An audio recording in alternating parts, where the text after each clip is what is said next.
We respectfully request the Sangha great virtues for the sake of this assembly and all living beings.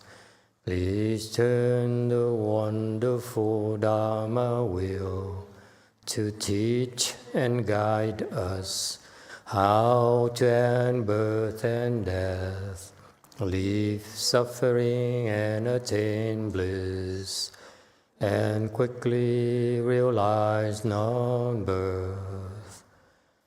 Cung kính Đại Đức Tặng Thịnh, vì thứ Pháp hội cập nhật thiết chúng sanh, tinh chuyên diệu pháp luân giáo đạo ngã môn, như á liêu sanh thoáng tư lý khổ đạt lạc, tốc chứng vô sanh. Homage to the Blessed, Noble, and Perfectly Enlightened One. Nam mô Sa Đan Thô Sư Chế Đô Ye Ở Lại Hồi Đi Sa Miao San Pu Tô Xie.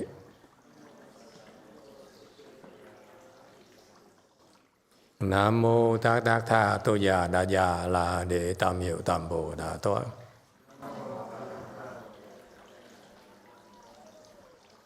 The unsurpassed, profound, subtle, and wonderful Dharma in 100,000 million aeons is difficult to encounter. Now that I'm able to see and hear, I will receive and maintain it. I vow to fathom the thus come one true and actual principles. 无上甚深微妙法，百千万劫难遭遇。我今见闻得受持，愿解如来真实义。All Buddhas and Bodhisattvas, Great Master Qingliang, Great Master YongHua, all good monks and nuns, and all good knowing advisors, Emitofuo. 诸佛菩萨、精良大士、师父上人、各位出家人、各位善知识，弥陀佛。Chư Phật Bồ Tát, kính thưa Thanh Lương Đại sư và Thượng Thiện Hóa, quý thầy cô và các vị thiện tri thức A Di Đà Phật. Hello everyone, today is the 21st of May 2023 and we're here in Wei Mountain Temple to continue discussing the first chapter of the Avatamsaka Sutra. And we'll be discussing quite a few of these chapters in the next couple of decades. So brace yourself. Because don't make it that I will outlast you. Okay. Thank you all for coming. We are 147. So it's a verse, continuing with the verse here. The verse is recited by a Mahasattva with the spiritual aid from the Buddhas. We continue. He abides in every land of the 10 directions and speaks Dharma in each of them. 十方所有诸国度，悉在其中而说法。 Okay, 148. The Buddha is referring to the state of the Buddha. So this particular God King here, who is actually a Mahasattva, because these Mahasattvas, they usually speak from experience. Whatever they say is their integrity, and their reputation is at stake. So that's why they don't borrow things from others, plagiarize or whatever. So in this case here, he sees it. He sees that in every single Buddha land in the Dharma realm, in the universe, the Buddha doesn't abide in them. It's not true. Okay, the translation is incorrect. So they should delete it and should delete he abides. Okay, that's all you have to do. This is the Chinese there's no abiding in the Chinese, so it's wrong to interpret that way, to translate that way. You have to be true to the Buddha's teaching. Don't take chances. Yeah? And so this Mahasattva sees that in every single Buddha land in the universe, can you imagine how many of them there are? He's able to see them all. See, that's not possible unless you get help from the Buddha.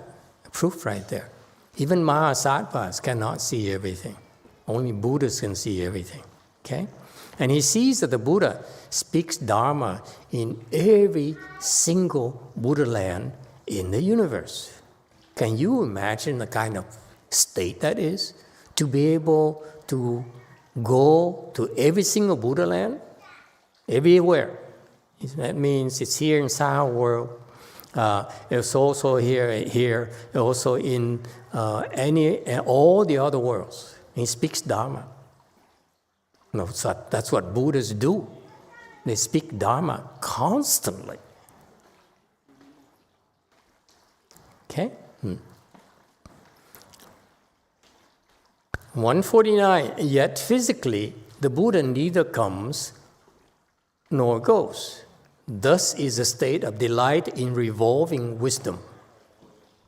佛身无去亦无来，爱要慧玄之境界。 Okay, 150, commentary. He speaks, he goes to every single Buddha land, every single galaxy in the universe.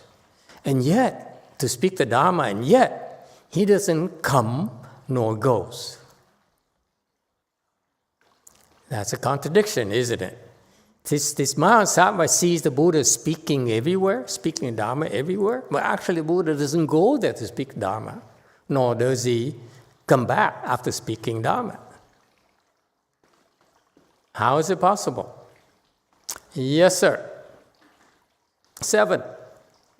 Thank you, Master. Because one of the bodies of the Buddha is the Dharma realm. Okay. Okay. So that's correct. When in the Ru Lai, thus come one is one of the 10 titles of the Buddha. Thus come one is the same concept, where he doesn't come nor go. So this refers to the Dharma body of the Buddha. The Dharma body of the Buddha is the entire universe. Can you imagine how fat that is? That's a lot of fat. We are nothing compared to it. Okay, so the Buddha, the Dharma body of the Buddha, that's one of the 3 bodies of the Buddha, is called the Dharma realm or the Dharma body. Dharma realm, very, very similar terms. And it's the entire universe. If that body is the entire thing, then there's no coming and going, right? It's always there, and there's no coming and going. Correct. Okay? And this God King delight in revolving wisdom, meaning that this revolving 玄, 慧玄, 乐慧, 爱乐慧玄. So this particular God King here has a kind of wisdom that's kind of special. What kind of wisdom are we talking about? Wisdom that makes him have delight in his existence. His life is very delightful, unlike ours. We worry and worry and worry. Okay, he's delightful. His life is very delightful to him. Okay, and he really enjoys what he's doing. Okay? Delight is a state of being where you're delightful. And I here refers to he really enjoys his job. Okay? And that's the kind of wisdom he has. The kind of wisdom that gives him delight in his life and take pleasure in going to work and doing his work. His work is lovely. It's fun. It's fun for him. Okay, and Xuan here refers to it's just not himself. Xuan he revolves throughout the various realms of existence to do his work. All right. So that's why he goes from Buddha land to Buddha land to everywhere, and that's why he's able to see, has the connection with seeing the Buddha going to various Buddha lands for his work. Right? 151. Look at that. Go Force has 7 kids running around. Here we have 2. We're not keeping up with. We need to increase our production. Yes? You have something to say, young man? We need help from young people. The Buddha contemplates worldly dharmas as reflections and enters into their profound and mysterious aspects. 佛观世法如光影，入彼甚深幽奥处。 All right. 152. The Buddha, the next Mahasattva, he says, the Buddha contemplates worldly dharmas as reflections. Couple of things. Worldly dharmas. And second one is reflections. Okay, what are worldly dharmas? Anything, all worldly undertakings, all worldly things are worldly dharmas. Okay? Dharma means things. All worldly things, all things in the world. Okay? The Buddha looks at them. Whether it's flowers, whether it's bathing basin, whether it's kids running around. Okay? Okay, if they make a lot of noise, okay, the Buddha look at what as what? Reflections. What are reflections? Reflections, yes, sir. It's like when you look in the mirror, the thing you see in the mirror is not really real. It's not the real deal. It's not the real deal at all. Think about it. You know, the church we're sitting in right now is not the real deal at all. Try imagine that, huh? The food you just ate for lunch is not real. That cheesecake there, okay, maybe good, but yeah. Okay, so and that's from this is a prajna wisdom concept. Okay, this is from the Prajna Sutra, the Prajna Vajra, the Prajna Paramita Sutras, where there's in the Vajra Sutra, it says that all conditioned dharmas are like dreams, illusions, bubbles, and shadows, like dew and like a lightning flash. You should contemplate them thus.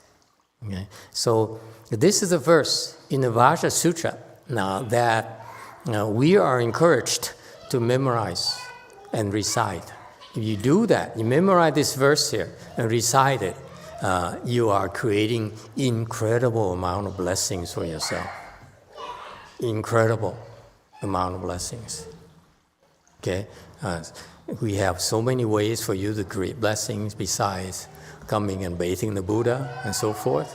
You can't make it, you can recite this Vajra Sutra here. Okay? So what does it mean? It says that all conditioned dharmas, and what are conditioned dharmas? They are basically worldly dharmas. all the things that exist in our world are conditioned dharmas. Why is that? Because the things that we see that exist in our world exist because there's a cause. Something happened that caused this thing to exist. For example, the cloth you're sitting on right now is a conditioned dharma, is a conditioned thing, because it was created by thread, by labor. It got here because of some salespeople. Okay, as a dye. Okay, so all those things are the conditions for the cloth you're sitting on to exist. Is that clear? So you look at everything in life is a conditioned dharma. Babies, are they conditioned dharma or they are not? They're good conditioned dharmas. Young people. Trying to influence young people here. Okay? So, and that's a Buddhist thing, and that's a Buddhist wisdom right there. It's very important for you to understand that. That when you have wisdom, you will see that everything we have is a condition, has a conditioned existence. Your wife is conditioned. Okay? Everything in this world is conditioned. So he says, all conditioned dharmas, everything in the world, all the worldly things are like dreams. Dreams, they don't last very long. Yes? Illusions, illusions are visual things. Okay? They're not real. They're perceived by our eyes, but they're not real. They look real, but actually they're not real. Bubbles refers to the water bubbles, okay? Especially in the morning dew, and at the edge of the pond there, you might see some bubbles forming, yes? Or you blow bubbles in water, okay, and the bubbles don't last very long, do they? Shadows are even more transitory. They constantly are changing and shifting. Yes. Yes, sir. 2. How can I say that worldly dharmas are like dreams if they can create karma? Karmas are also dreams.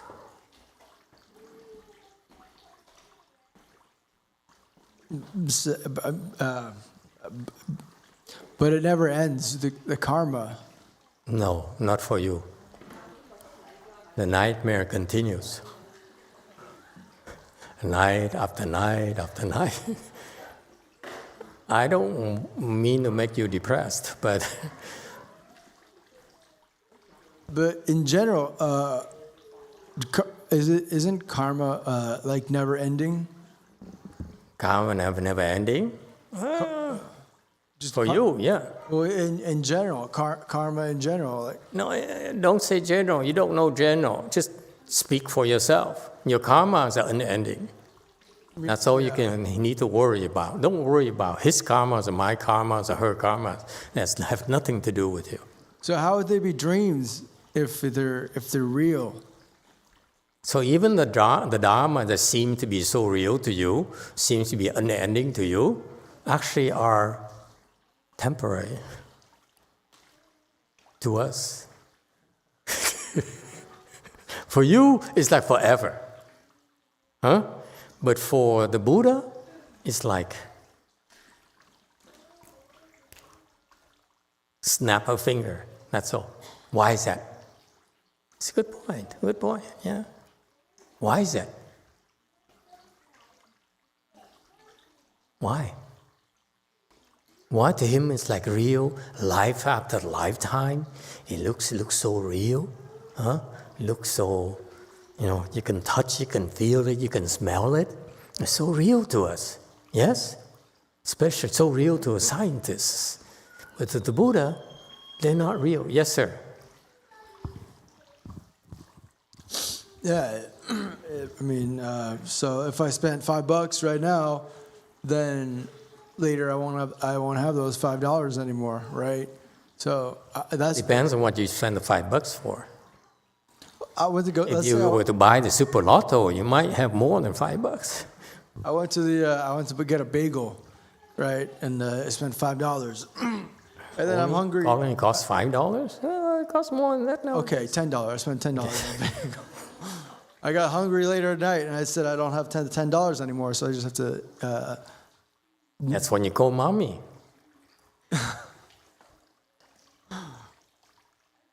Let's say she's not around right now. So. Okay, so what's the point? Yes, I can't get the bagel at night, so I spent the $10. Isn't that real? That's cause and effect. What do you mean is real? It's cause and effect. So how is it a illusion? I can't just say, oh, it was an illusion. I spent the $10 earlier today, and now I don't have $10 for food. Good point. This guy here, he's very confused, and he has a good point. Help him out. It's valid. It was a valid question. This is the same like the scientist who say, well, you mean to tell me this is empty?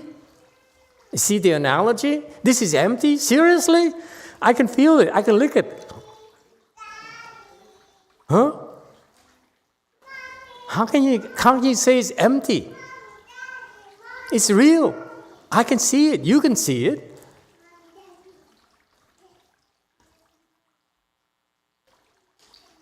Help him. Come on, help him. Be a good Buddhist. Do I have any good Buddhists here? You can help him out? Lily, help him. Help this confused young man. It's not real. Tell him that his bagel is not real.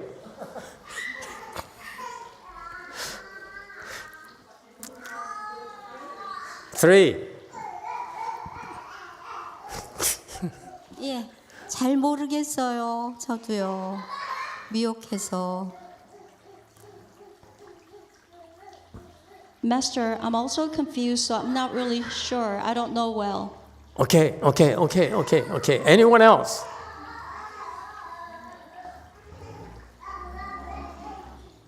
Yes, the lady in the back. All right, a brave soul. Help the young people here. Yeah. Anh nói là anh có 10 đồng để mua thức ăn phải không thầy? Nhưng mà anh lấy 10 đồng anh mua rồi thì anh đâu còn nữa đâu, thì có nghĩa là 10 đồng nó đâu có thật đâu.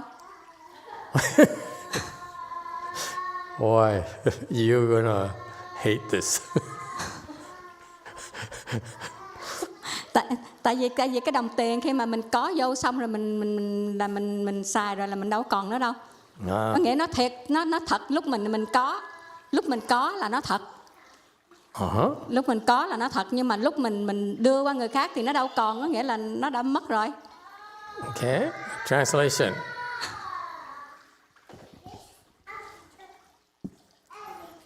Emitofuo. So he said that he used his $10 to buy food, right?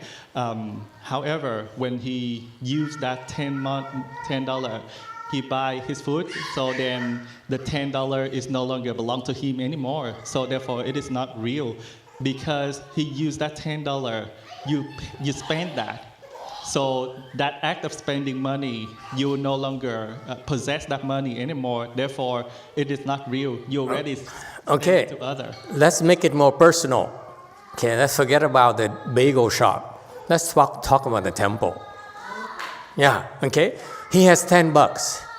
He puts the $10 in a donation box. So the $10 are gone. So the $10 are zero, right? Okay, I, who speak about empty things, I have a hold of a $10 bill. Okay, is it empty or is it real to me? And I want you, those people who collect money from donation box, to pay attention now, okay? Do not do anything crazy yet. Okay? Of course, to us, what we call is real because our sensory organs, we smell it, we touch it. So that's what we use. That's what we gauge as real because our sensory organs, yes? But if you take it a step a little bit further, prolong a little bit, okay, make a little bit longer duration. Have you heard of strawberry fields? I love this anecdote. Strawberry fields are forever. Okay? The scientists say that the strawberry, from one day we have some strawberry fields, and actually in the future will become a desert. Okay? So you look over the existence of the time span there, you look long enough, you see that actually strawberry fields is actually empty. There's nothing there. You compress the timeline to only one point, because if, from the Buddha perspective, his time horizon is so long, our horizon is only 100 years, approximately.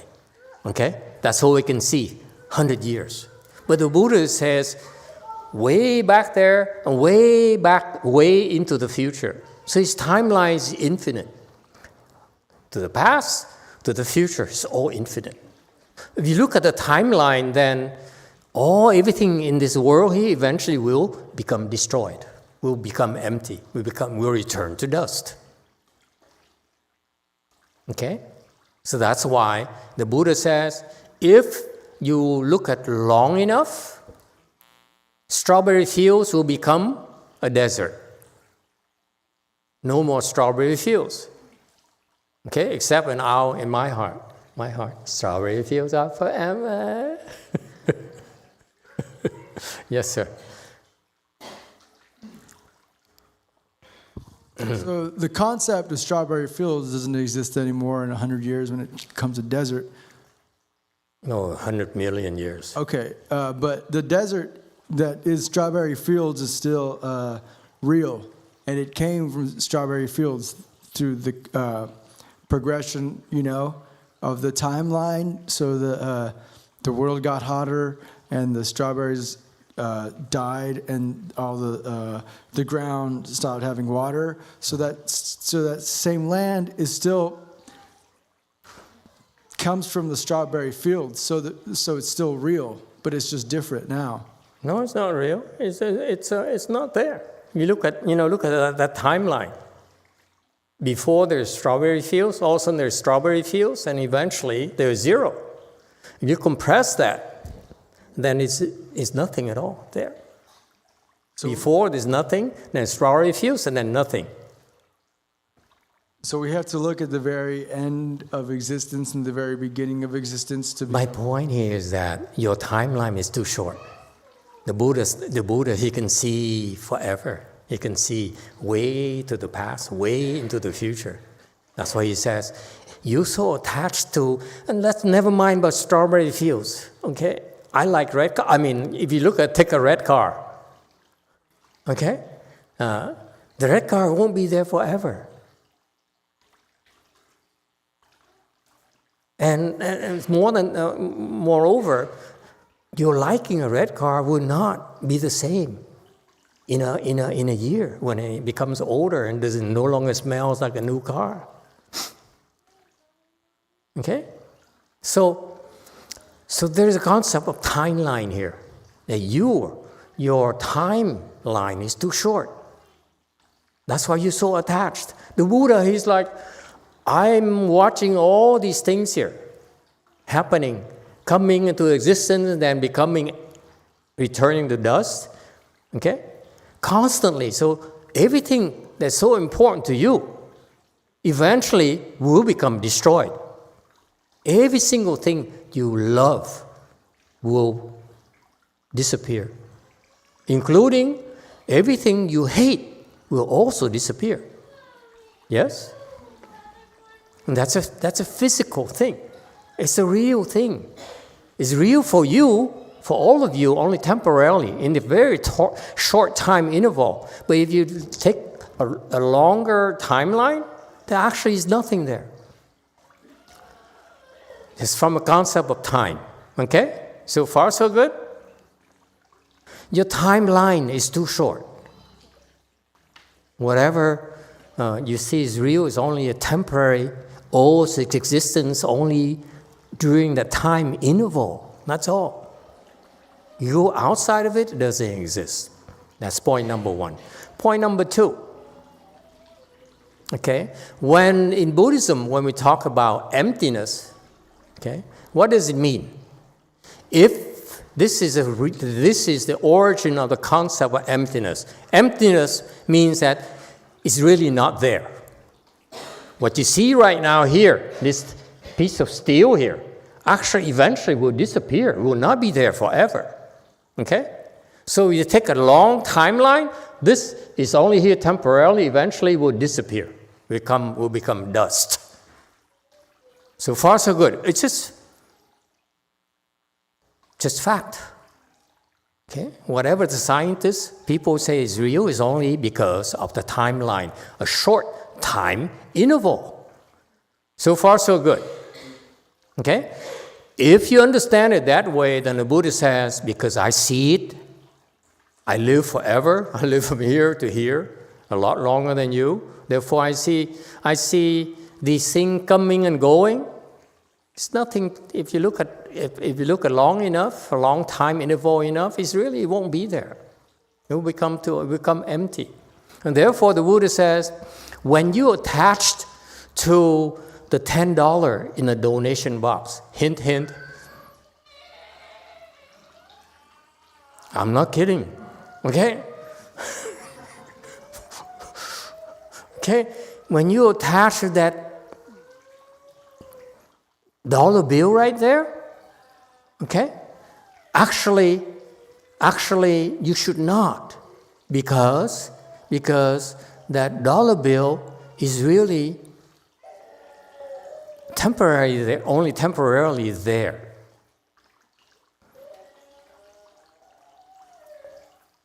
Therefore, you should not be attached to it. That's a concept of emptiness. Emptiness in Buddhism is that it's empty meaning that don't attach. Don't attach to it. That's all it means. Meaning that this is empty to us, meaning that, okay, it's here for now, but eventually when it's not there, oops, okay, I'm not going to be attached to it. I buy another one. So far, so good. You see, my detaching is that if it's not here, I buy another one. If my wife doesn't love me, I remarry. The men like it.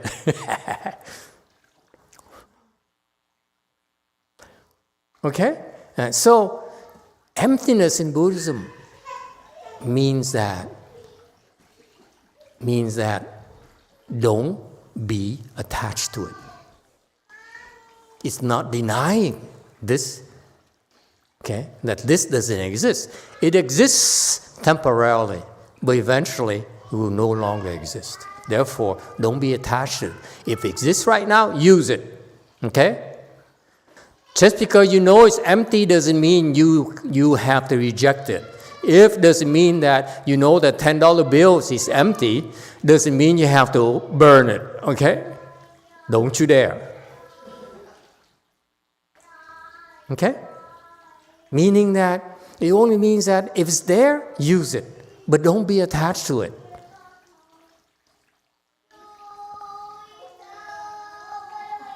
Does it help? Does it help with your dreams? So, similarly, the dreams are like that. Your dream is only a short duration. Whatever you see in a dream right there only exists for you for, I don't know how long you sleep, 5-6 hours of dream time. That's all. When you wake up, it's gone. Yes, sir.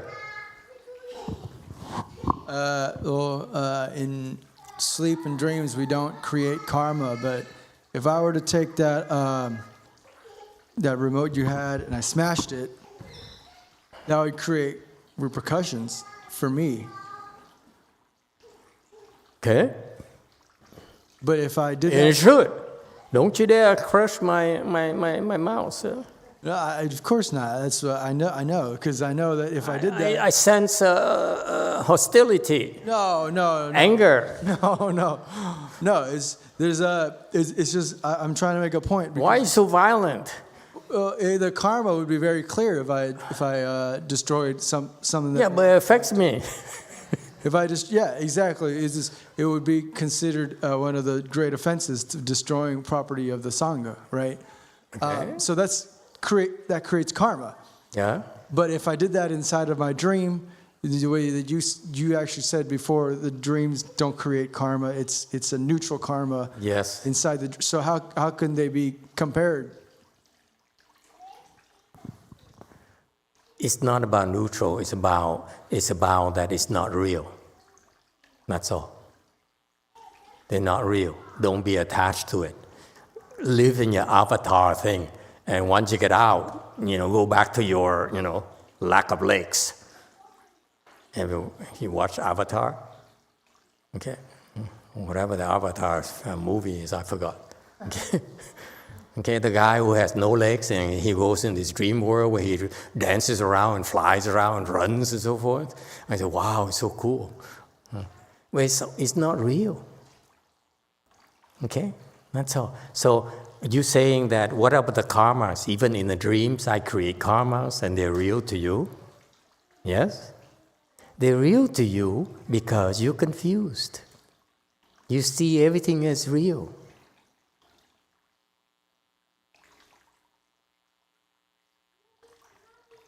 You cultivate, you open your wisdom.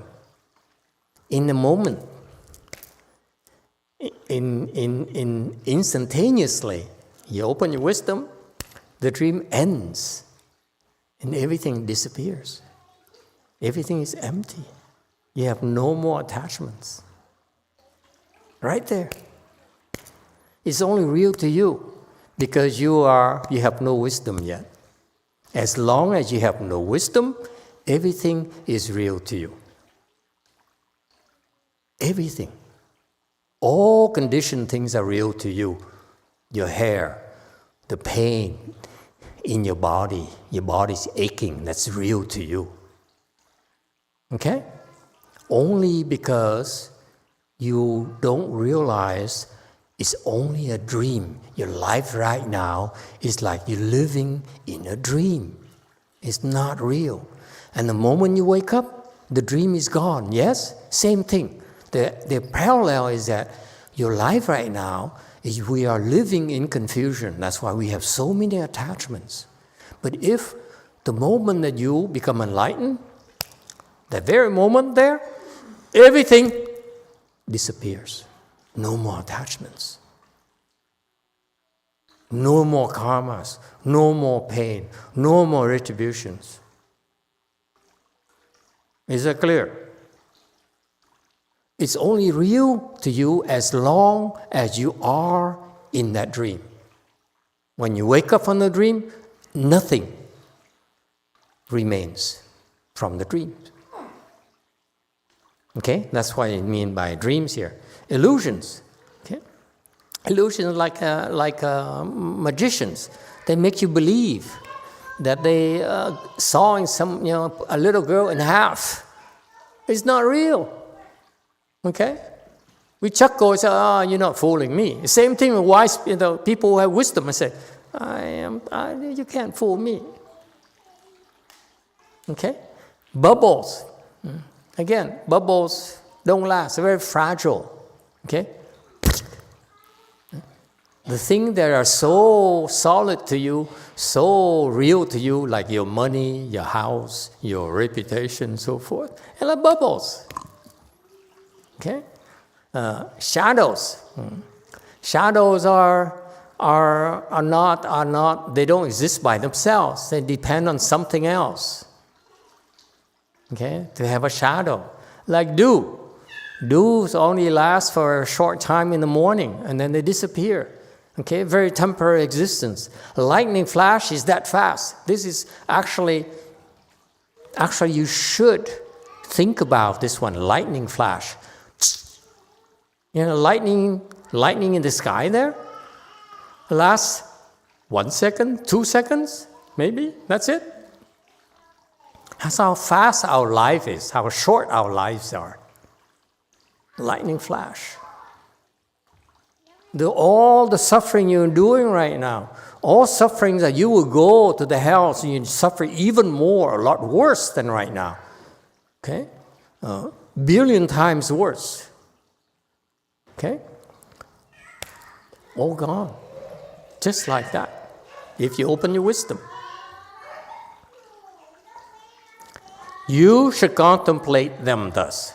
Meaning that everything in this world, your family, people you love, they're all temporary.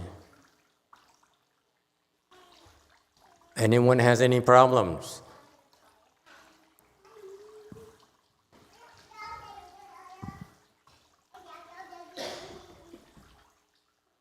And finally, for the young man here, why is he suffering so much? He's spending $5 a reel really makes him unhappy. Why are you suffering so much? Because he's attached. He's attached to what? He's attached to money, aren't you? Money boy? Yeah, but a lot more things than just money too. Yeah, bagels. See how many attachments he has? Huh? And so, as long as you have attachments, okay, then you cannot let go. That's why the suffering is real to you. But if you let go your attachment, there's no more suffering. Disappears immediately. Similarly, we teach you sit in full lotus. It hurts. Initially, all of you hurts, and I don't know, it's too painful. I don't know why we have to do this. And we shift our leg, and you move, you know. But it's only a drill. Eventually, if you open your wisdom, when your legs are in pain, in a split second, all gone. How is that for freedom? You're so free. You see, then we have nothing to fear. Yes? You do something, okay, eventually you have pain. And you say, okay, should I endure pain or not? If I want to endure pain, I continue to endure it. If I don't want to endure pain, boom, pain gone. That's freedom.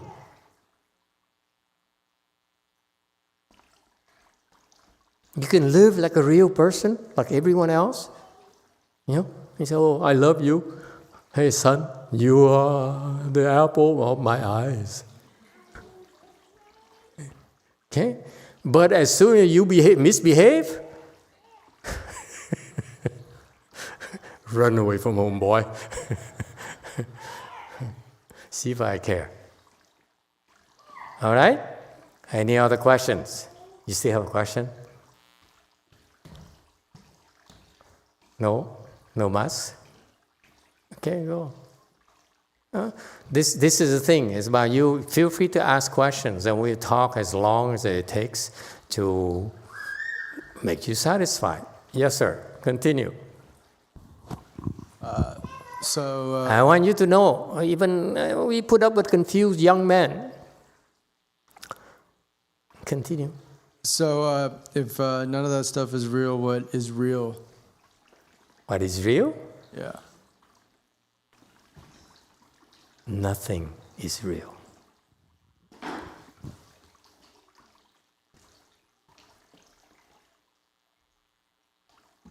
If you have wisdom, nothing is real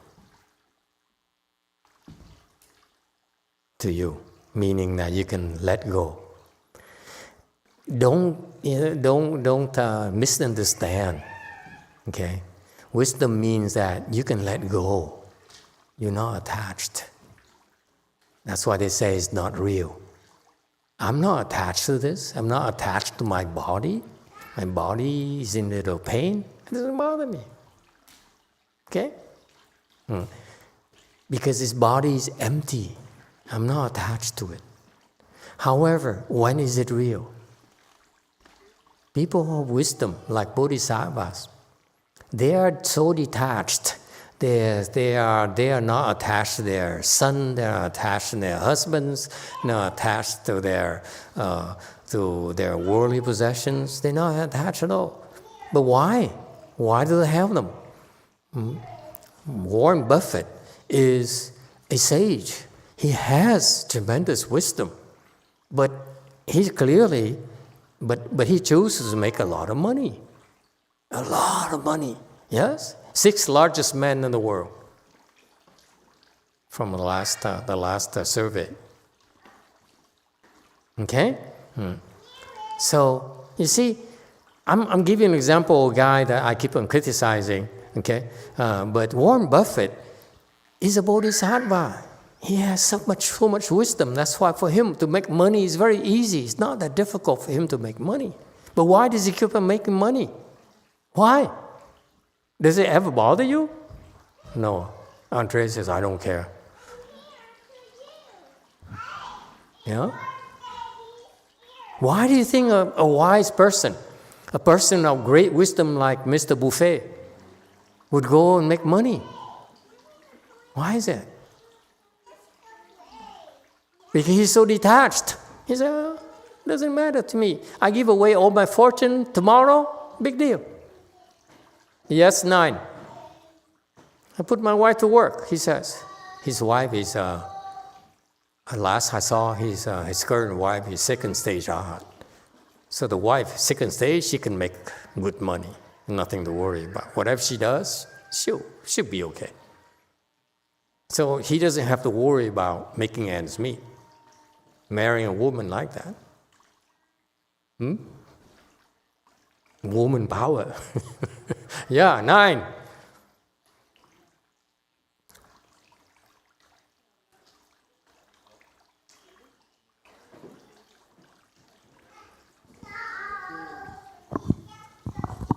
Thank you, Master. I listened to Warren Buffett, and I think he likes to invest in companies that he thinks will do well in the long future. And I suspect that the money he invests in these companies, it employs many, many people, and it helps a lot of living beings. So I feel like he has the long plan.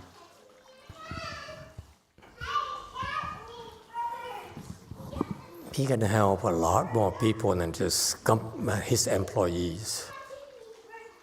Those bodhisattvas at his level, he can help.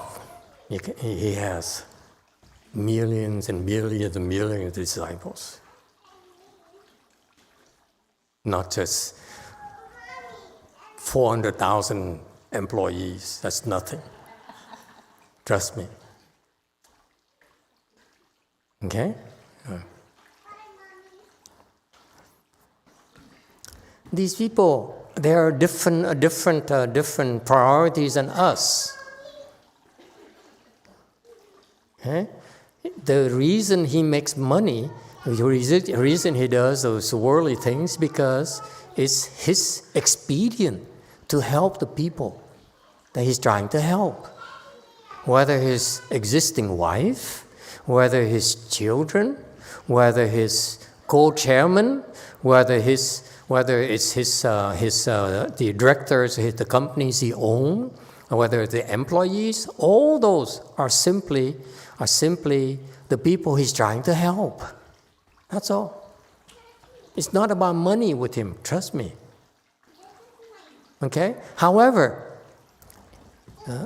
For us, we look at him as money man.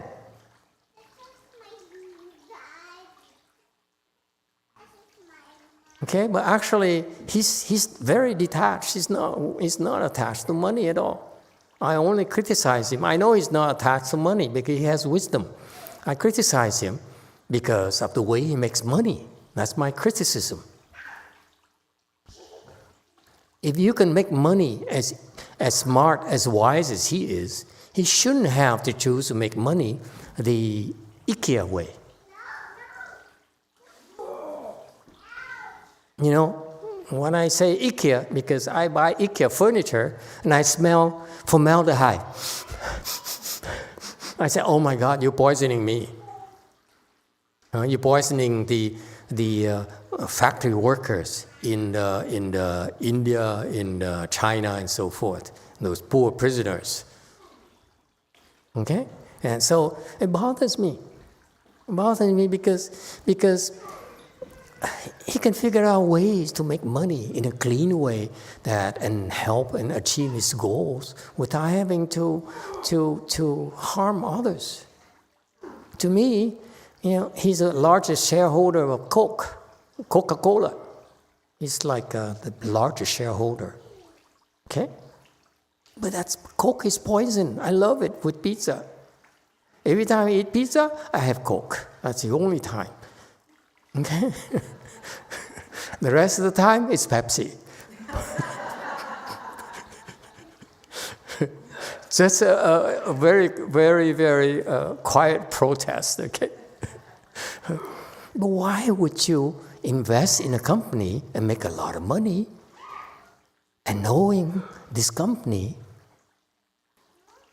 is making you rich by selling products that are poisons to humanity?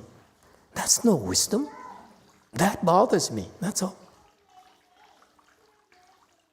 But he has his reason. He's doing it because he's helping a lot of people. So to him, money is not that, doesn't matter to him. That's why he can give it away that easily. Okay? But for the people who have wisdom, they're not attached to money. They're not attached to love. They're not attached to the houses, not attached to cars. They only appear to be attached in order to connect with us, to help us. It's not real to them, but they act as if it's real to them because they're real to us. That's how they communicate to us. If they have real wisdom and say, you know, here's my car, and if I knew Warren Buffett has true wisdom, I say, Mr. Buffet, can I have $1 billion? They're not real to you, but they're real to me. You have wisdom, right? Can I have $1 billion? By the way, we do a lot of good work. Wow, your $1 billion. Okay? That's what he says. Are you crazy? So, to them, it's a parallel universe, if you will. Okay? If they have the money to do the work, okay, it's real to us, okay? But for them, they're not attached to it. So it's a dual thing for them. Okay? And that's why I like to make the analogy, you know. If your wife doesn't love you anymore, divorce her, marry another one. Just kidding. Okay. Does it help? Huh? The same thing. You know, the girls running around, I'm teaching you to look at them as not real. Don't let them bother you. Everyone bothered by the noise. Not me. See? Pretending they're not real.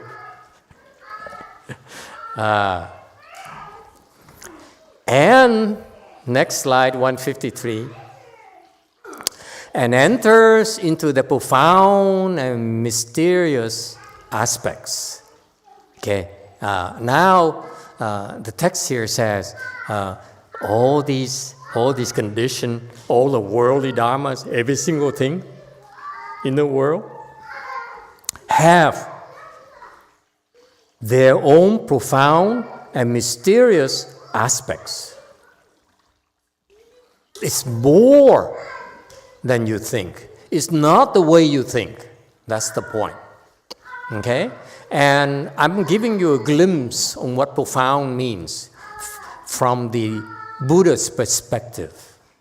Okay? Hang on. Don't try to understand. I just want to give you some highlights, some summary, a glimpse of what is really what how Buddhas behave. Okay, what the world is.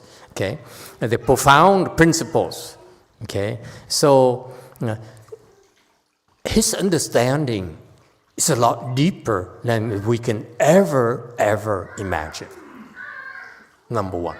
Okay, what he understands is way beyond us, way beyond any of us, all of us.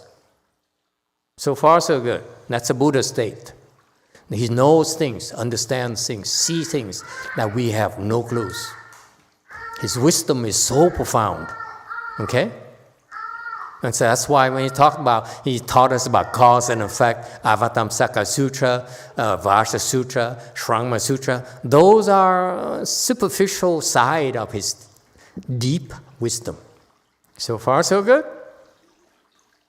A lot more than meets the eye. Number two, what's profound for the Buddhas? His essence.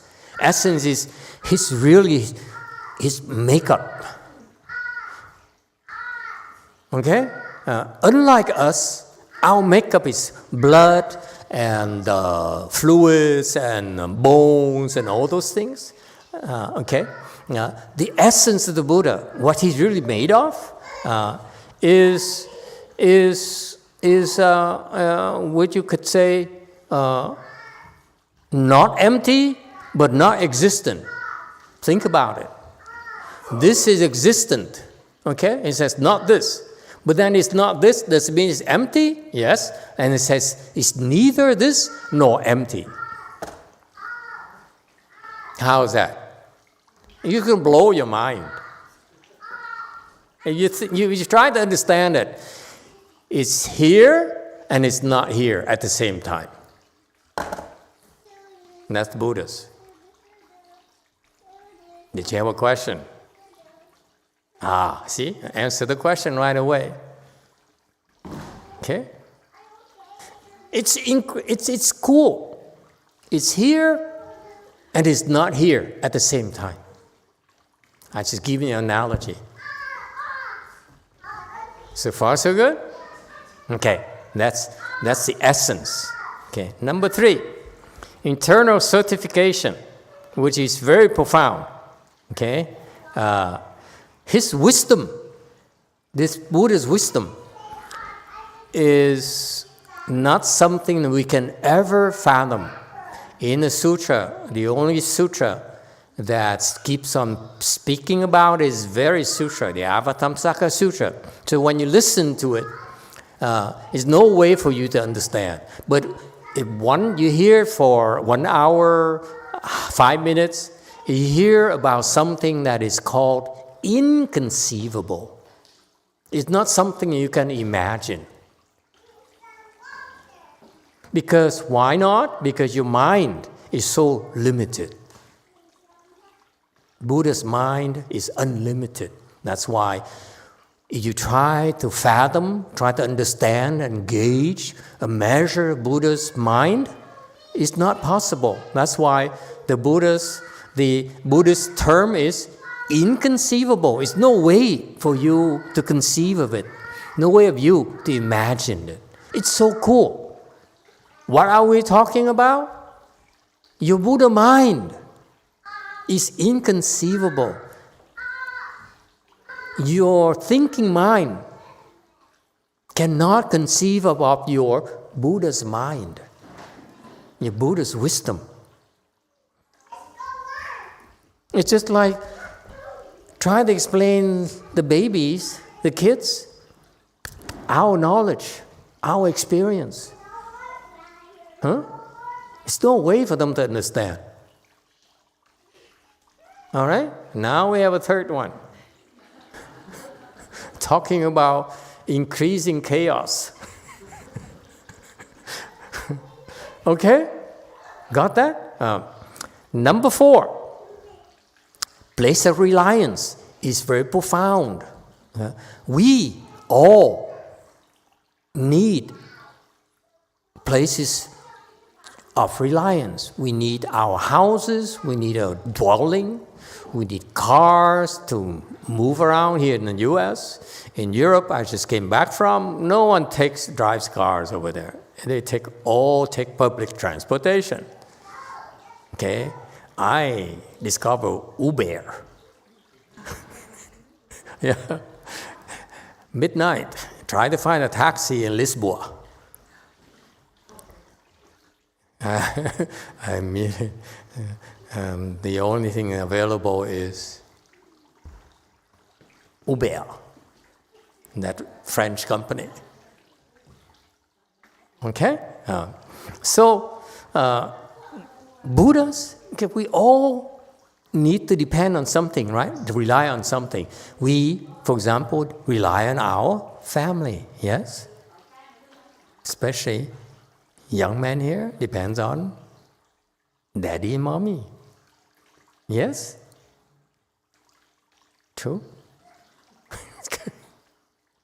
Okay. I depend on my Sangha. Just kidding. So, what do Buddhas depend on? The kind of things they depend on is everywhere. You only depend on one house. Buddha depends on the entire universe. Okay? And his universe actually includes ours, okay? Our house, our toilet, okay? His universe is not defiled, meaning the toilet doesn't stink, not pure, okay? Not changing,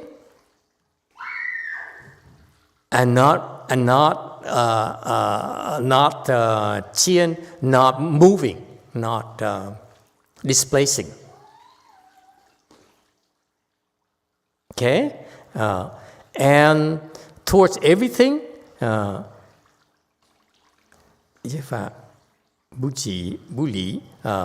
towards every single thing in this universe. He doesn't feel that he needs to separate from unpleasant people, okay, or chase after pleasant people, pleasant things, unpleasant things. Okay, so place reliance here refers to self-mastery. It doesn't depend on anything. So far, so good. Number 5, unsurpassed. Unsurpassed means that he's the coolest thing. Okay, it's his attainment, his success is by far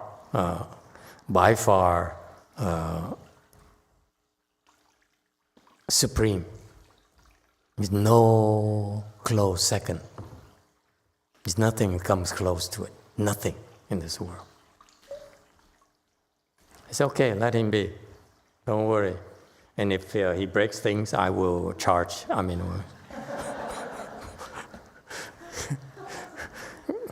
It's empty, but my empty has limits. Okay, 154. So that's profound. And how about mysterious? Okay. And profound here refers to it's hidden, it's still, it's quiet, and mysterious here is actually supreme, ultimate. Okay? You will not find anything that can surpass the Buddha's state. Everything the Buddha has is supreme, is mysterious. Okay? Questions? No questions? Seriously? You ask about dreams, you're not interested in mysterious? Never mind. 155. He speaks of the internally still nature of all dharmas, adept at nurturing, considers, and perceives thus. 说诸法性常习然，善众思维能见此。 Okay, commentary 156. He speaks when he teaches us. He teaches us about the eternally still nature of all dharmas. What does it mean, eternally still?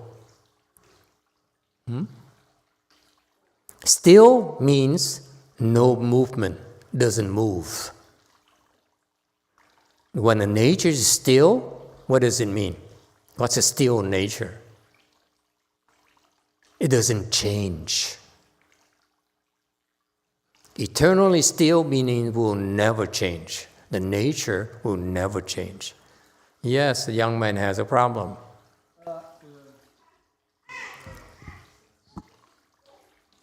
It's like the opposite of what we were talking about before, where everything changed and become empty. Yes, absolutely. And here, therein lies a concept I'm introducing to you today.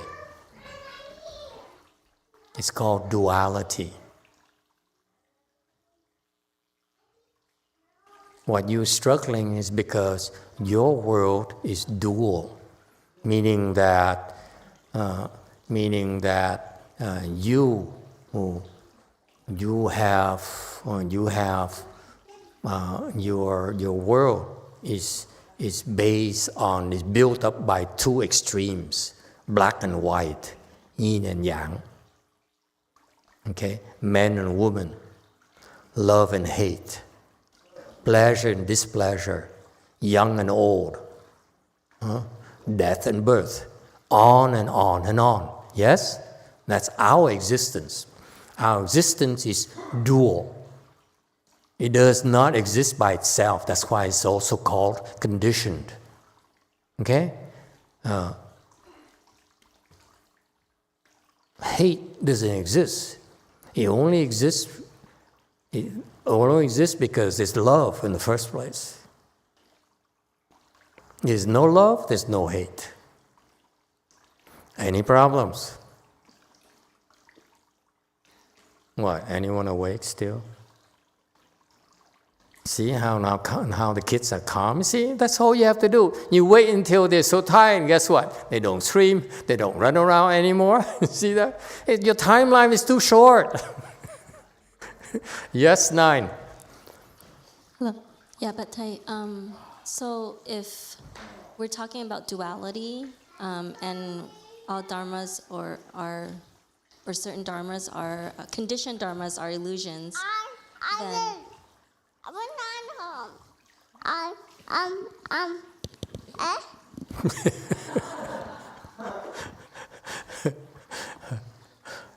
see, now we're letting babies speak Dharma.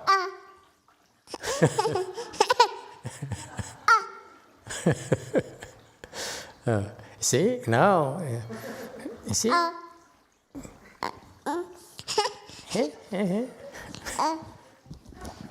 That's funny. Okay, now hit her.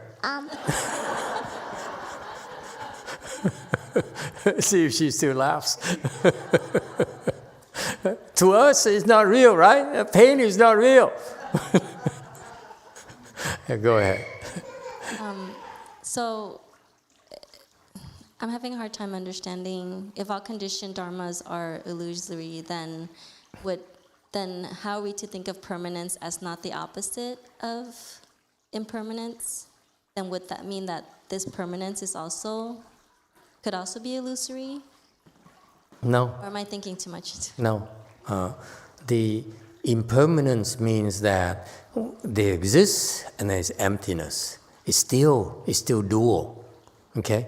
What you see now is opposed to zero. Okay? So everything you see in the world is actually propped up by two extremes.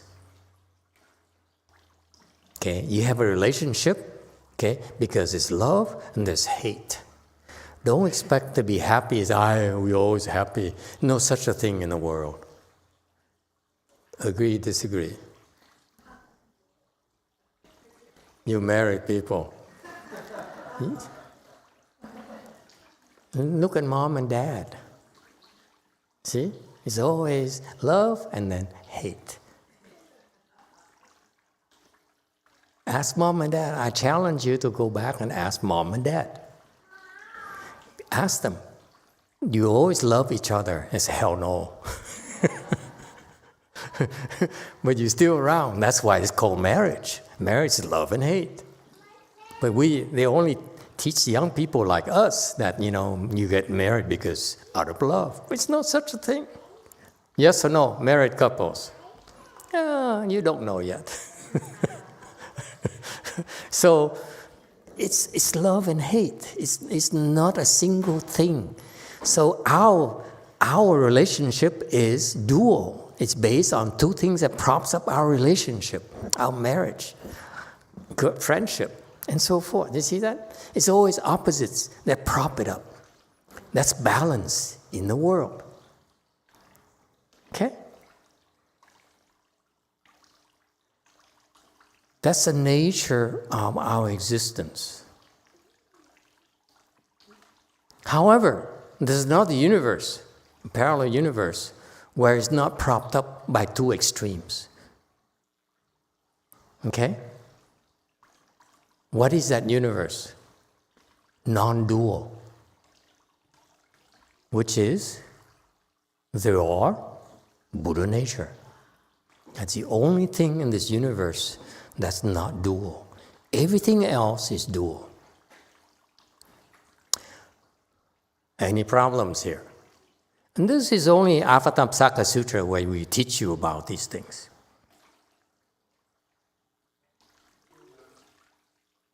Yes, JMT.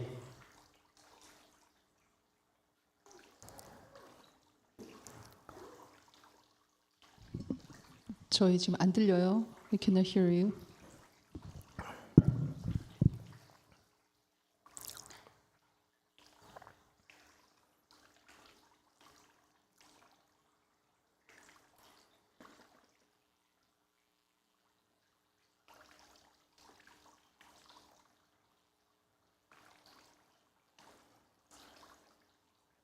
들리세요? Okay, go. 이제 들려요?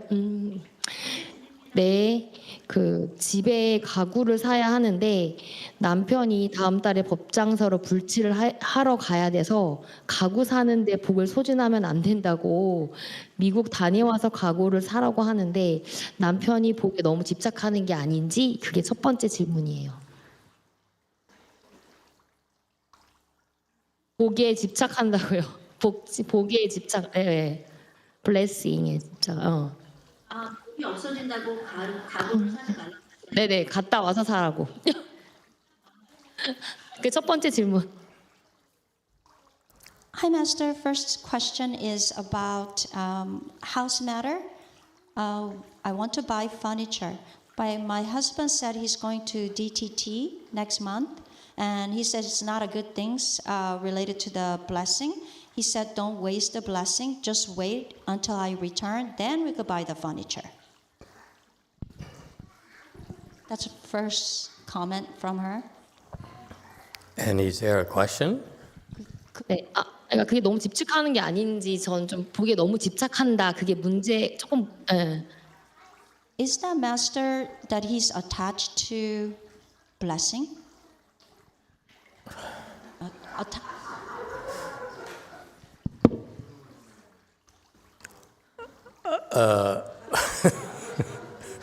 Lucky for you, we have a marriage counselor here in the audience. MJ, go ahead. I was thinking the opposite, actually, if someone's attached to furniture.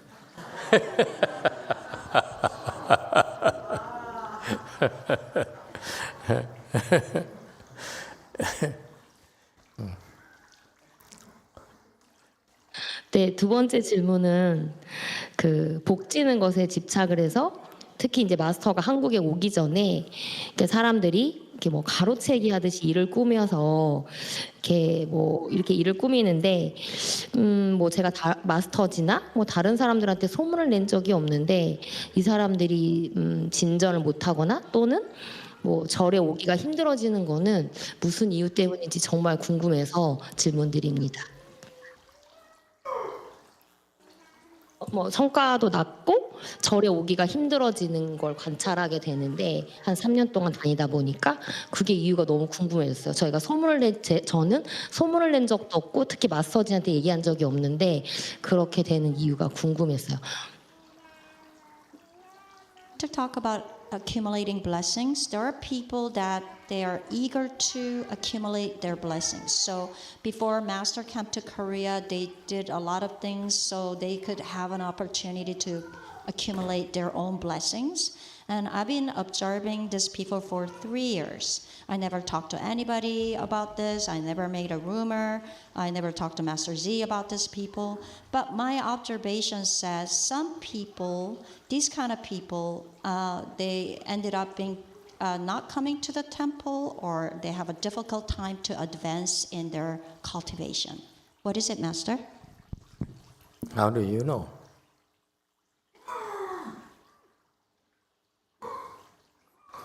Stop looking at others. Look at yourself. You're doing the wrong thing. The spiritual practice, Buddhist spiritual practice, is not to look at your husband, not to look at the other people at the temple. They're there, but they're not there. Children are there, but they're not there. Therefore, don't look at them.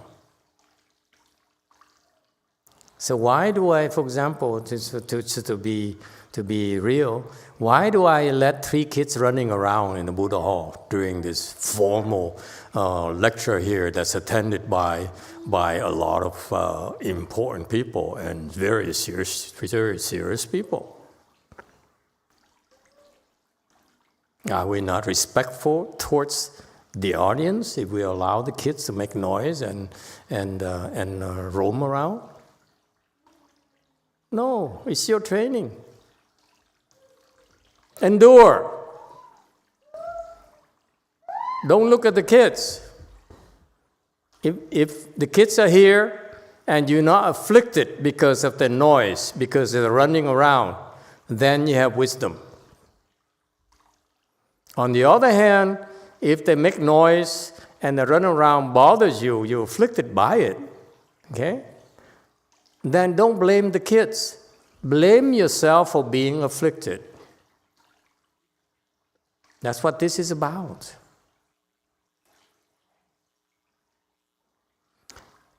More specifically, if you ask me about buying furniture, I say buy. I'm easy. It's not my money. What do I care? If it makes you happy, buy. If the husband says, wait until I come back, then wait until I come back and buy more. He didn't say, when I come back, buy less. He said, okay, that's what you do. I would say, okay, my love, I wait for you. While I'm waiting for you, I will buy a few more pieces. I will look for a few more pieces to buy. See? We have the best of both worlds. Yes, JC. So I can wait and you can have what you want, more what you want. It's dual world. JC.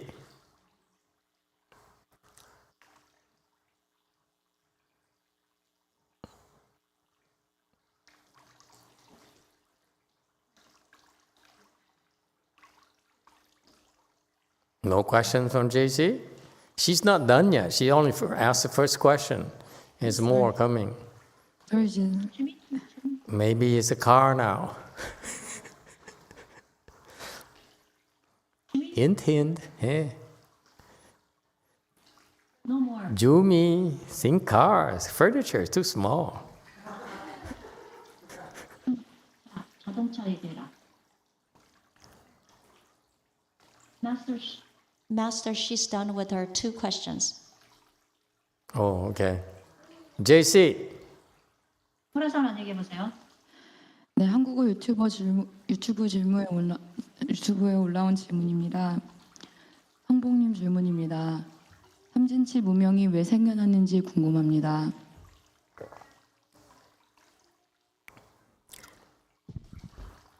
Master Songbong asked from the Korean, the YouTube channel, Yes.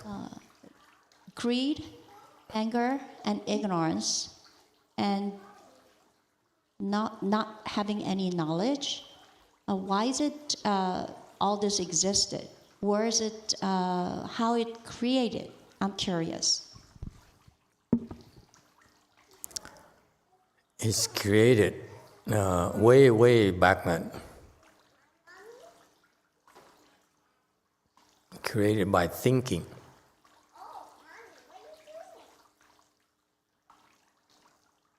Your thinking was the source of all the suffering in this world.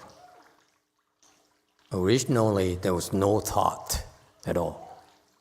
Originally, there was only stillness. The nature, your Buddha nature is still. Long ago. Way before Jesus Christ was born. Or Vishnu came to our world. Okay? Way before that. Is only stillness. Nothing. And then one thought arose. Okay? And from that one thought there, it multiplied in 2, like amoebas, and then to 4, and to 16, and so forth. That's what happened. And then eventually we classify all those thoughts there, all the thoughts, that the aggregate thoughts we all have right now can be classified into 3 kinds: greed, anger, or stupidity. All your thoughts can thus be classified. Yes, questions here. Yes, 6. Thank you, Master. We have 2 questions from our YouTube audience. Yes. Thank First you. of all, we want to thank. Don't you? I would, of course, like to first provide my sincere gratitude to our YouTube audience who is joining us from wherever they are in the Saha world. Please We don't are not forget on to- TikTok. Let's have that conversation, Master. Okay. Please don't forget to like, subscribe, and ring the bell for notifications when we go live in the future. And then that's when you have the prop. It says the angel face and or angel babies. Look forward to the new Super Thanks button being installed on our YouTube channel soon. All right.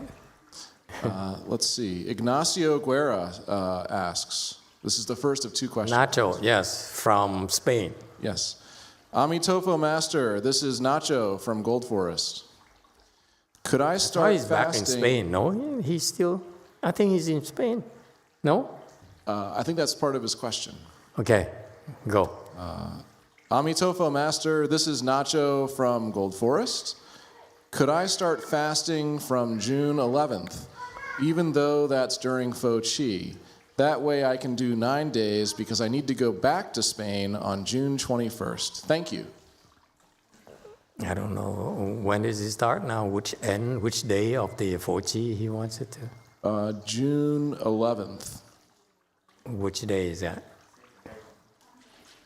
Second day. First of all, Nacho is kind of skinny. Has he fasted before? For those of you who are considering fasting, I would recommend you try 3 days first.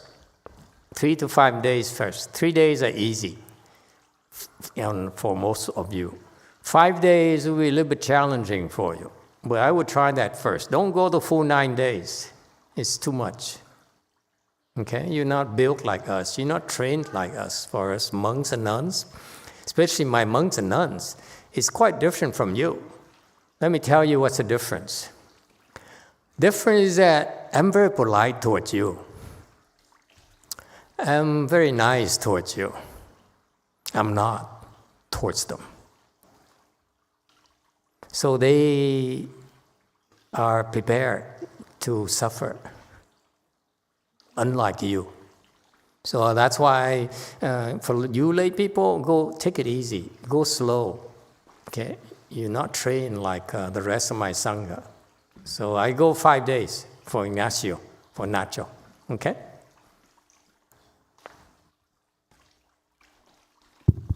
Next. Thank you, Master. We've had an additional YouTube question come in since we started. Second question of 3. Ray Zhuang asks, Master, could you explain how mysterious is different from profound?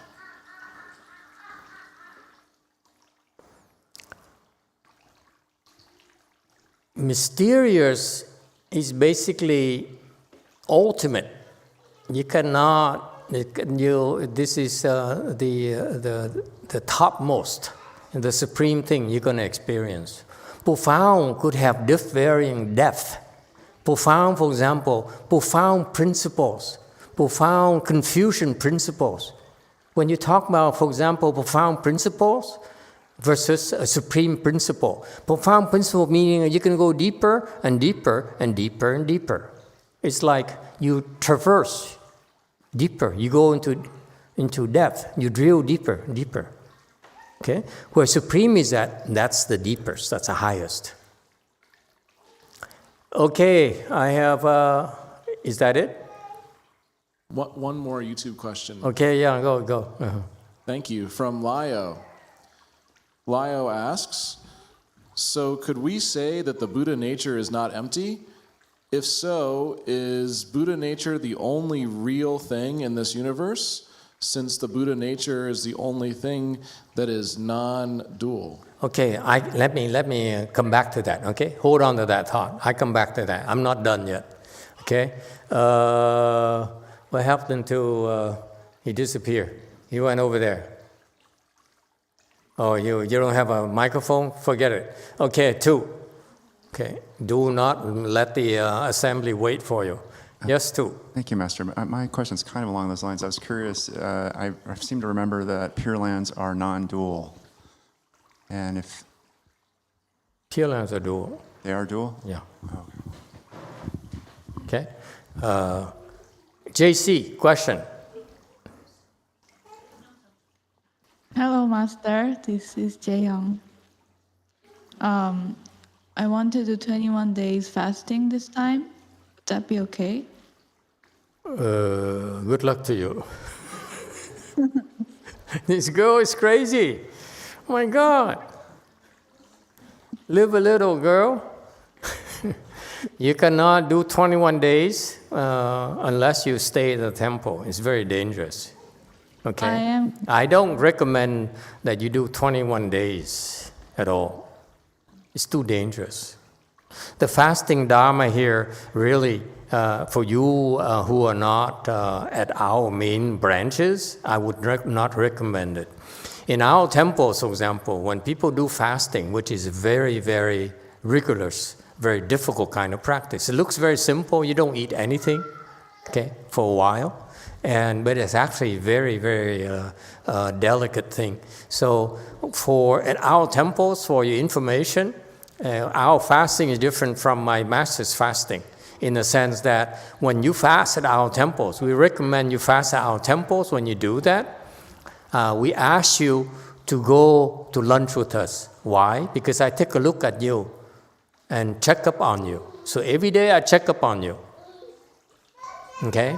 And torture you a little bit, making you sit there and inhale all the great food we're eating.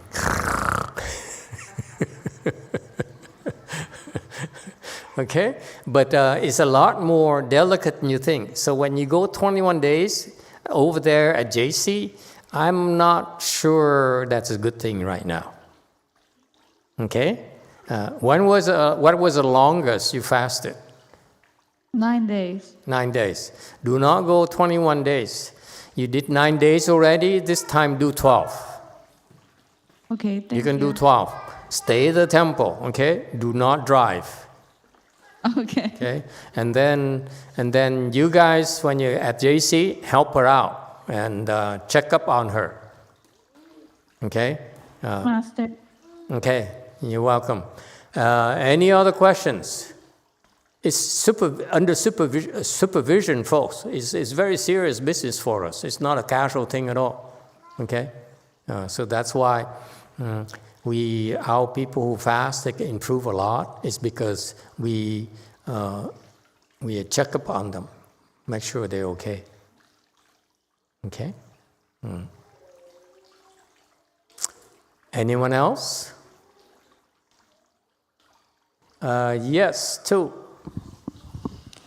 Master, when we were just talking about there was stillness and a thought came out of stillness, whenever I hear that, I think that stillness is this sense of purity, and that the thought was something impure, like an aberration. And I can't quite conceive of how that could come out of stillness and purity. And that's why it's inconceivable. It's not something that you can understand. At this stage here, I recommend you just use the word inconceivable. It's clearly you're being taught that it's inconceivable. This sutra here, this entire sutra here is inconceivable. There's no way for you to understand. And that's what makes it interesting. It's interesting because you keep on listening about these inconceivable things, and that's how your mind expands. Unlike the scientist who says, this is what I know, unless I have more facts, I will not budge from this. Okay, so this is the difference between a scientific mind versus a spiritual mind and wisdom. Scientific mind is that it's self-confining. If it's not in this confines of my area, it cannot be real, which is sheer stupidity. There are lots of things in this life where you don't understand if they're real. Ask your wife about her intuition. It's very real to her. It's on you, Mr. Scientist, is that you speak nonsense. Huh? There are lots of things in this world. And why the science only need to limit themselves like this? It's useful in this confine, but you're missing out on the real world. So you're learning about this. You're learning about all these things, something called mysterious, something called profound. And this is what these people live. They live in this kind of world. Okay? And we tell you about these in order to pry your mind open and not follow the scientists and only confine yourself, okay, to your senses, to your sensory organs. Life is more than that. That's how you're going to have great wisdom. Someone has to tell you, okay, that you are limited. Your mind is limited. And it's fine if you live in this world and then it's fine you go to work like that. It's okay. But it's not everything. It's not all there is to it in this life. Let go. Don't be so sure of yourself. Don't be so sure of your knowledge. Don't be so sure of your logic. Because they're all limited. If you can bear it. Actually, it's pretty stupid.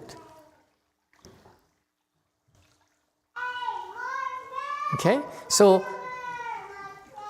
no one would teach you about face the facts. Our world is built upon two opposite forces. Okay? They need to have this tension here for our world to exist.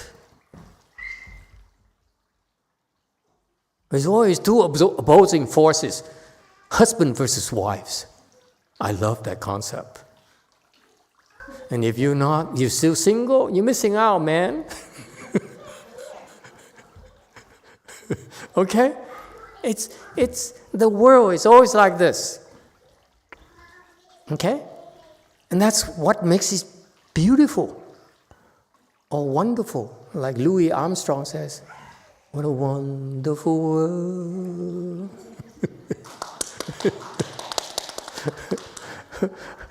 Come on, live it up a little. I mean, don't be so boring. Come on.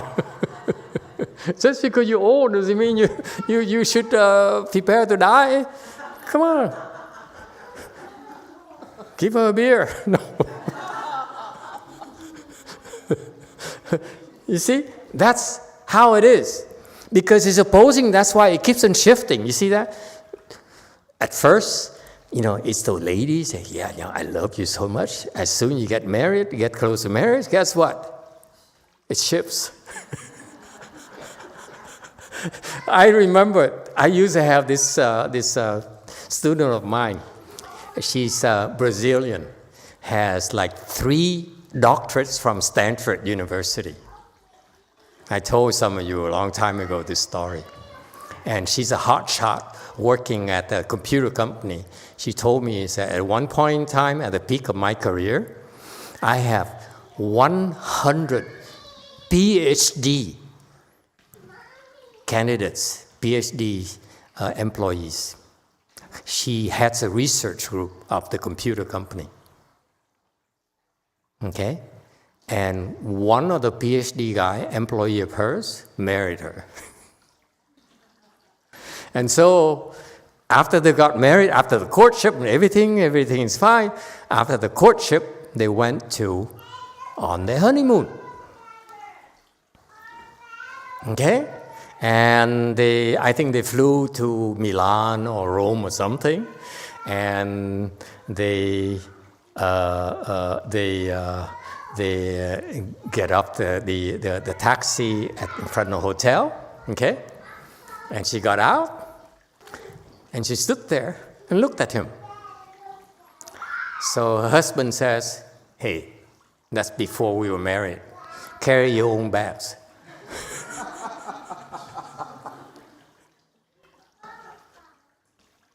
We are very patient, ladies.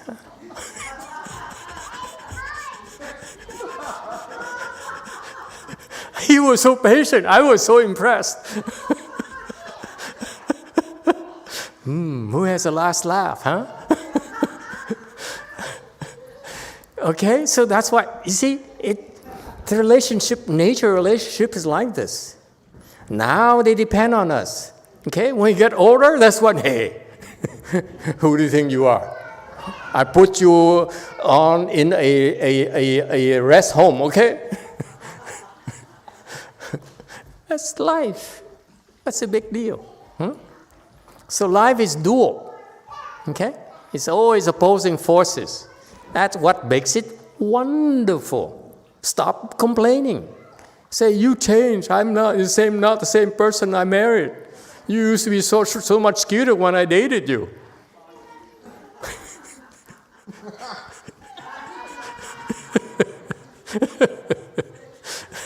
Yeah, this is the real me. Yes, Alex. 7. Thank you, Master. The reason I take a break is I want you to digest it, okay? Especially girls. Yes, go ahead. In Dharma, I've never seen the word nurturing. And this phrase, adept at nurturing, I guess it goes beyond perceiving the stillness. So I want to ask to explain it further. Okay, let me finish, and I ask the adept at nurturing. Okay. So it's dual, okay? It's interesting. To me, I learned about this dual thing when I studied this Avatamsaka Sutra. So it's kind of cool to go to revisit it with you. The world is dual, okay? Opposing forces, like it or not. That's how we live, okay? You don't like it, tough luck, okay? However, this duality here is because we have so many attachments. When we started dating, we have different attachments. When you get closer to marriage, I'm not as attached to it anymore. And then, you know what I mean? See, it's dual because it changes because of your attachments change. You got it? See, at first it's like, oh my God. And then it's like, well, yeah. And then it's like,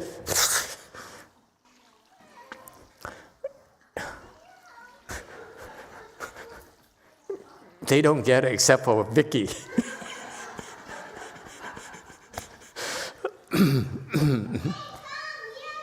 American joke, sorry. You Asians don't appreciate this. Okay, so the world is dual because of our attachments. Can you see that? It changes constantly because our attachments change. That's why. Back and forth, all over. Okay, you're going into extreme this way, extreme this way. Okay? That's how it is. That's the nature, the confusing nature of our existence. However, if you cultivate, you go to ceremonies, you recite mantras, you attend lectures and so forth, you're learning about these things. Oh, wow, I didn't know my life, my world is dual. My wife's actually dual too. Okay? Someday she loves me, someday she hates me. Okay? That's the way it is. Okay? But if you become enlightened, you escape from this confusing thing, this mess here we're in, okay? Then we go into something called still nature. Zero attachments. It's still because it's zero attachments.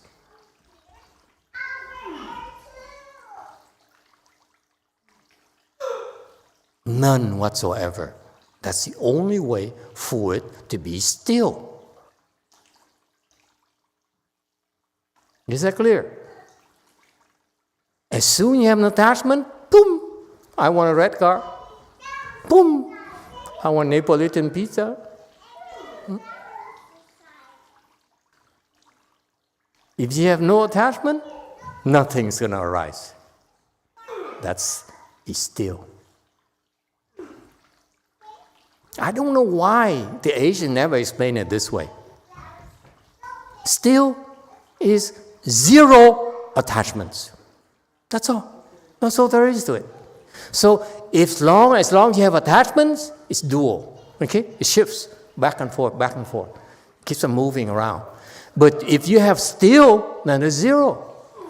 Here's attachment, that's why he's moving like crazy.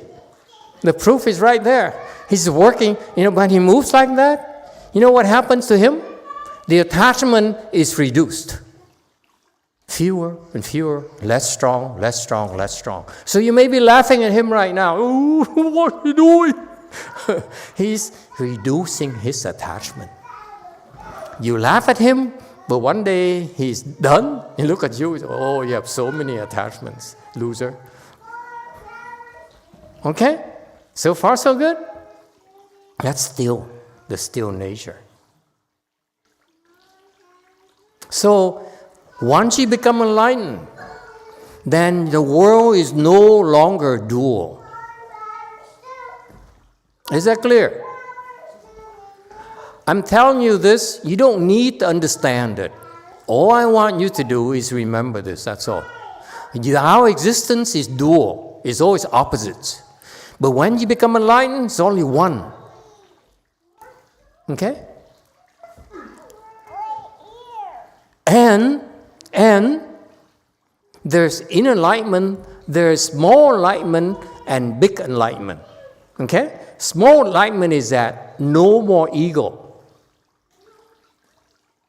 That's wisdom.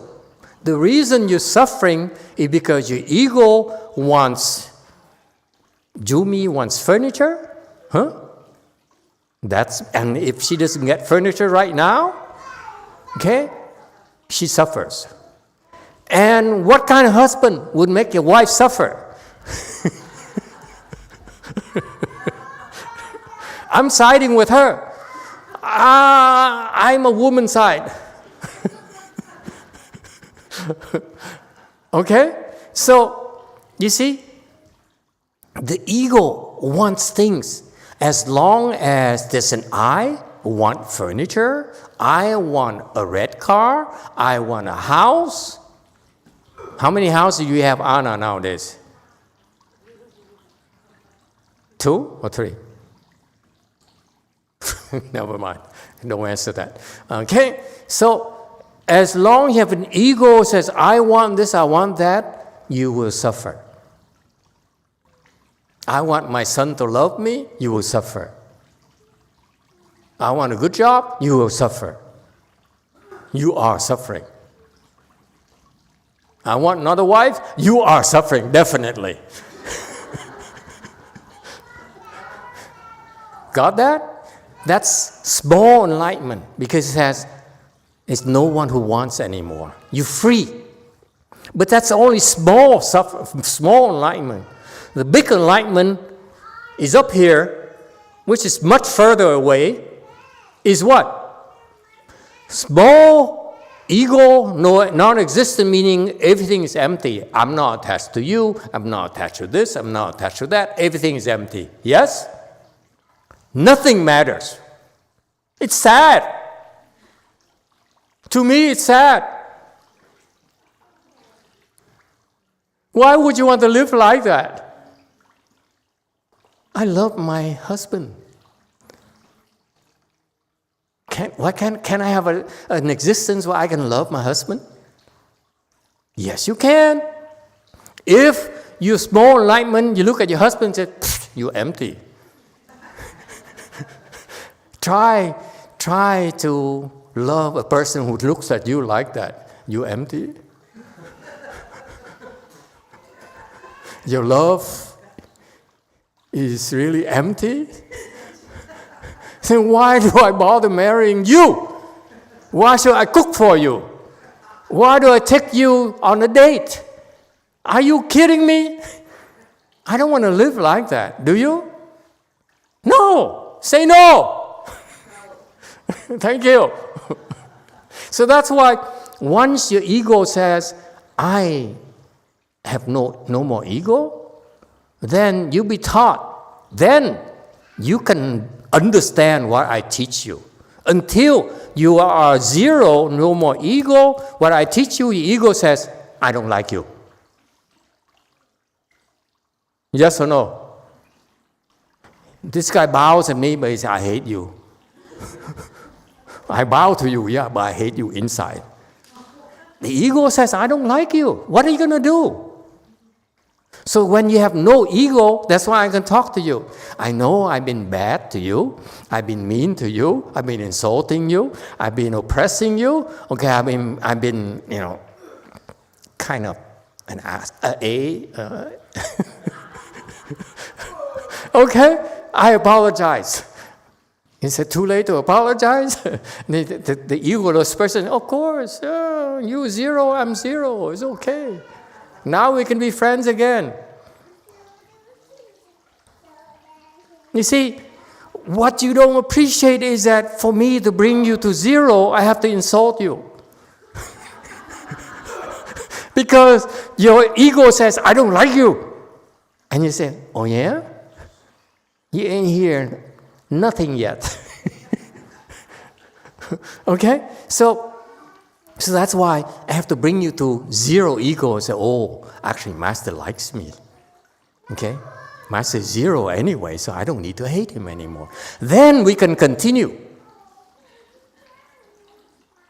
Until then, I know you hate me deep down.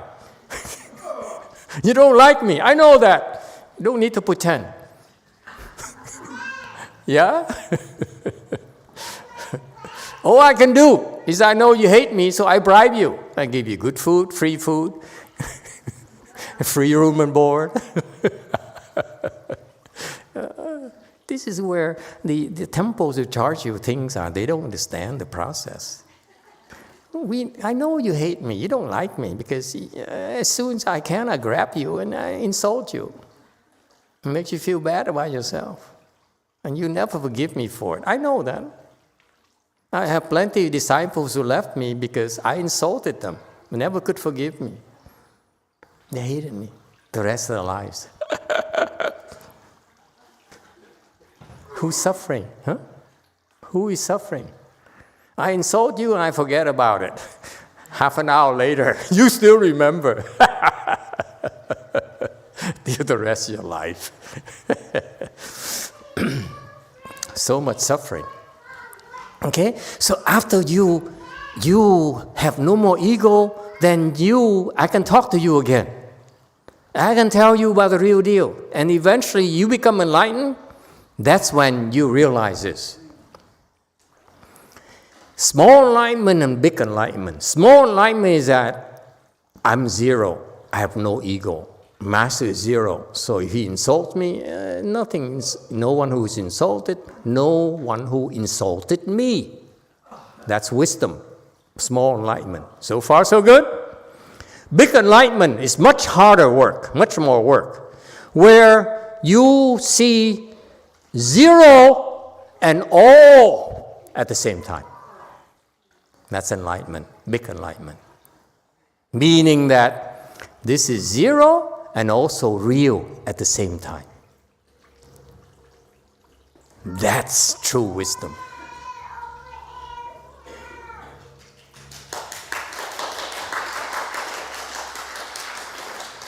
That's what this sutra teaches you.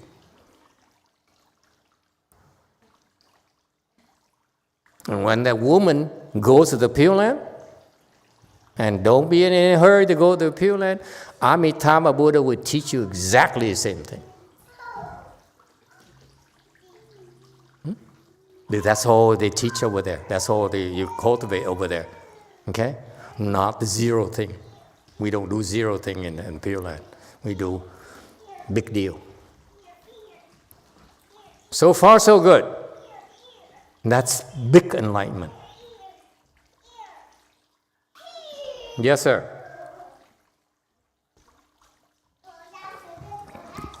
I was in too much pain to understand what you said. It's nothing to understand. You just hear. Good point. Don't try to understand. It's about you listening. That's all. When you have enough blessings, you will understand. If you don't understand right now, it's because you don't have enough blessings. Period. That's all. I'm glad you asked. Okay? Finally, so that's why the still nature, all dharmas are still. If you have wisdom, you see it's as empty, as still. At the same time, it's also a red car. Wouldn't that be cool? You have the best of both worlds. Why not? You have a wife and no wife. Just kidding. The men are just enjoying this too much. Okay? Okay. Finally, adept at nurturing, considers and perceives us. Actually, here's what happens. This Mahasattva, this God King was actually Mahasattva by the name of adept at nurturing, okay? He's very good at helping you. He's very patient with you and will patiently wait and wait and wait, very much like we wait for our children to grow bigger and bigger and bigger so that we can tell them things we want to tell them. So the difference is that he really takes good care of his disciples. He nurtures them. Okay? He prepares them real, real well. Okay? I give you an example. We are nurturing your babies right now. they're absorbing all this kindness that you give her, the kindness, energy that you give them. In the other temples, they'd be upset, they look at them, and then they look at the parent. But here, you enjoy them. I make them enjoyable. Look at that. Isn't that cute?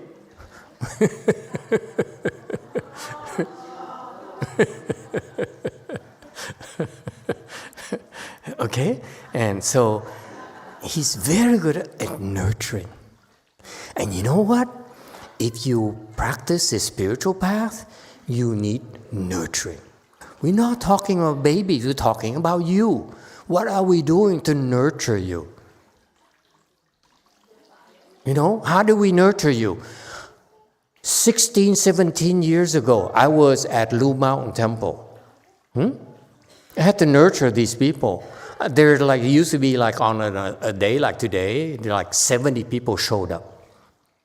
Okay? And after 16 years, how many are left? 3 are left.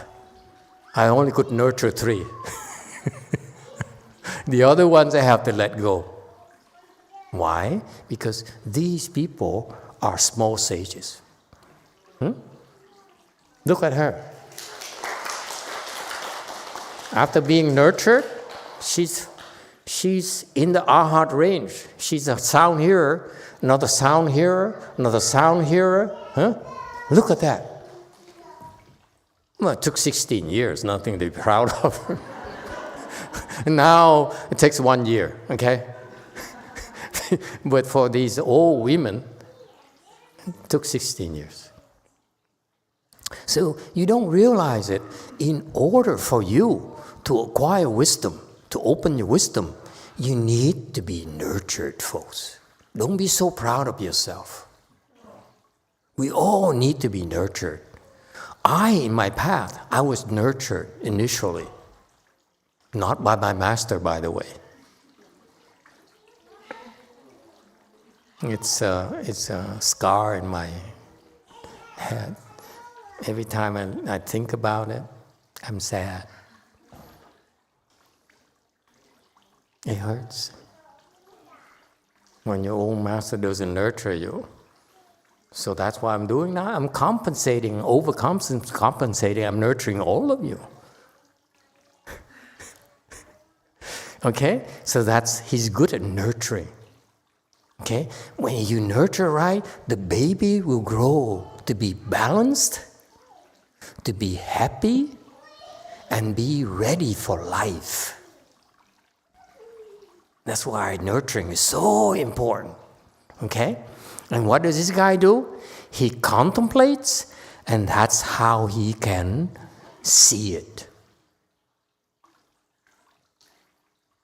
So that's why it says it should be adept at nurturing, contemplated and perceived thus. Okay? Let me change this for you, and you can change the other slide. Contemplated.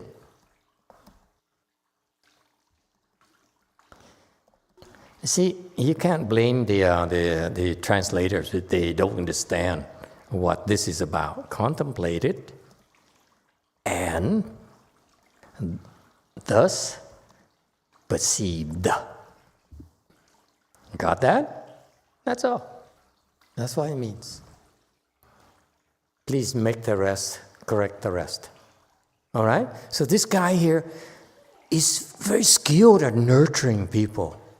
The nurturing serves 2 purposes. Number 1, give time. Give you time.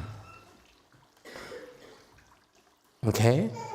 And give you the proper foundation. It's very important. That's the role of parents, by the way. If this guy is so good at doing it, then we Buddhists are better at nurturing ourselves. As a general rule of thumb, right? Because we benefit from this guy. That's why I say, that's how I should nurture the people who need to be nurtured. And let them be themselves. That's one of the things you're observing here. We don't force them to sit still or say, what? They're destroying my flowers? Okay, down boy. Okay? Time is up. Okay, thank God. Thank you, everyone. Let's do.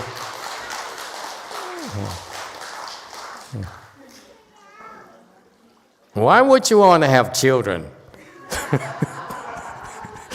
Seriously, Bokyong.